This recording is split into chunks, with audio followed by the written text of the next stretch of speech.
Solving a quadratic. After watching this video, I will be able to solve a quadratic equation by factoring. So in this lesson, it's going to recall us to recall all the different methods of factoring an expression and then applying this to our factors, the zero product property. So here we want to focus on the r squared plus 3r first, and I want to try and factor this. So my first step is to see if there is a GCF. And I notice that there is a common r in both. So I'm going to see what's left over. So I'm left with r and then r plus 3. Now I want to set this equal to 0, and I want to apply the zero product property. So r is equal to 0 and r plus 3 is equal to 0. Because r equals 0 is already solved, I have one solution. But now I want to solve this one-step equation. So I want to do minus 3 on both sides. So r is also equal to negative 3.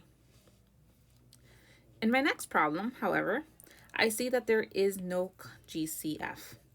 So then I want to determine which method of factoring I want to do.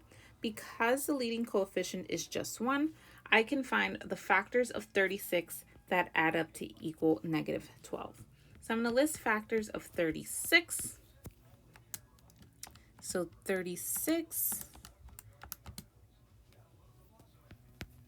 18, 3, 12, 4, 9, 6, 6.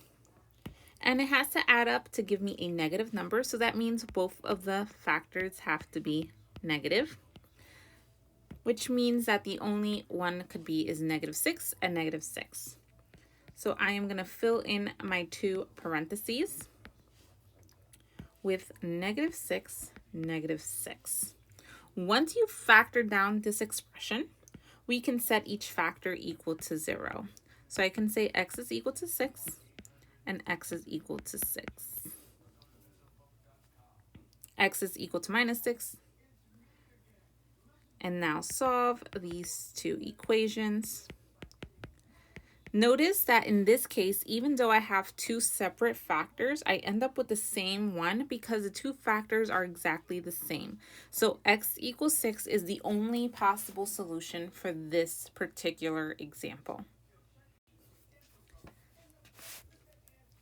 So remember, always try and find a GCF first, but if there is no GCF, you want to find factors of a number that add up to middle term. So factors of 8. Because the two factors multiply to give me a negative, that means one of the numbers has to be negative. So I'm going to check negative 1 and 8. Negative 1 plus 8 gives me positive 7, which is what we want. So those are my two magic numbers. I'm going to split up my x squared into two separate x's, and I'm going to use my magic numbers. So negative 1, positive 8. Once you know what the magic numbers is, we're setting this equal to 0. So x minus 1 is equal to 0, and x plus 8 is equal to 0. And then you want to solve the one-step equation. So x is equal to positive 1. X is equal to negative 8. There might be cases where you do not have a 0, where you have an expression and it's not equal to 0.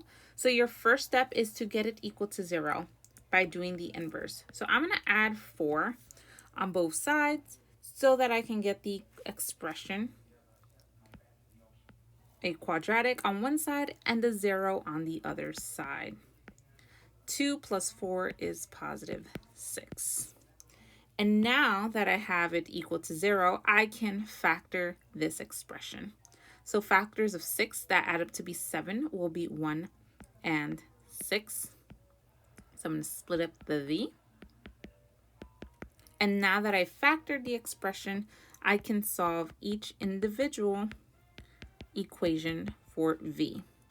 So v is equal to negative 1. V is equal to negative 6.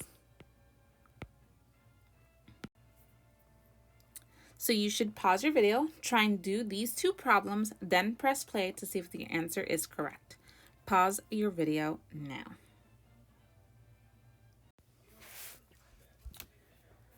For the first problem, you want to find a GCF first, and in this case it would be 4. So we have p squared plus 12p plus 35 left over after we factor out the 4. Then I want to list factors of 35 that add up to give me 12. In this case, the two factors would be 5 and 7. So I create my two parentheses, I split up the p squared into two separate p's, and I use my positive 5, positive 7. Once you have the factored down expression, you can set each factor equal to 0 and solve those mini equations. For the second problem, because there was no GCF, I then listed the factors of 20 that add up to give me a positive 1. Because when I multiply the two factors, it has to multiply to give me a negative. That meant one of the numbers was a negative. So I used 4 and 5, and I did negative 4 plus 5. That gave me positive 1. So those were my two magic numbers. I used my parentheses, and I split up the a squared. Once I factored down the expression, I set up two mini equations to solve.